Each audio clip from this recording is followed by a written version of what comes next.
Determine کی یہ custody کس کے پاس جانی چاہیے. And a court has to act as a locus parents. Locus parents ایک لیٹن ٹرم ہے جی, اور اس کے تحت یہ بنتا ہے کہ ایک عقل مند باپ کیسے بہیو کرتا ہے. یعنی اے کورٹ کو پیرنٹس سے تو دونوں پیرنٹس نہیں آ جاتے. نہیں, looks parents how a wise father would act. اچھا, that is Latin form. That is a Latin form and just the definition. So court is required to act as a locus parentis, especially when dealing cases of custody.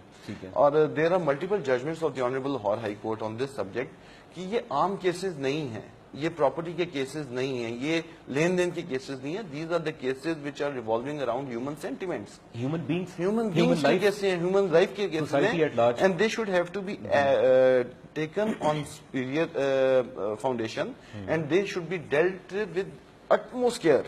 Whereas ہمارے ہاں ہو یہ نہیں رہا, ہمارے ہاں اس کے خلاف ہو رہے. ہم بچوں کی ویلفیئر بچاتے بچاتے unfortunately for the reason of are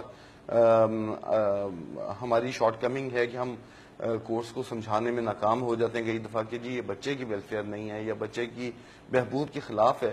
اب مثلاً جیسے ہماری کورس یا ہمارے پروسیجر کے تحت, ہمارے گارڈین پروسیجر کے تحت عام روٹین میں جو پریکٹس چل رہی ہے لاہور اور گرد و نواح میں وہ یہ چل رہی ہے, کسٹڈی کیس میں اگر بچہ آتا ہے تو اسے پہلے تو کسٹڈی اپلیکیشن فائل ہوگی, ساتھ ایک وزیٹیشن کی اپلیکیشن فائل ہوگی under section 12 of the guardian wards act. And it takes almost 8 to 9 months to meet his, یعنی کہ فادر کے لیے یا مدر جس کے پاس بچہ نہیں ہے, جس کے پاس بچہ نہیں ہے, اس سے پہلی دفعہ اپنے بچے سے ملنے میں طلاق کے بعد 9 سے 10 مہینے لگ جاتے ہیں. اور آپ سوچ سکتے ہیں کہ اس وقت تک 9 سے 10 مہینے تک اس بچے کی کیا احساس ہوں گے, اس بچے کی کیا اپنے نان کسٹوڈیل پیرنٹ کے لیے جذبات رہ جائیں گے.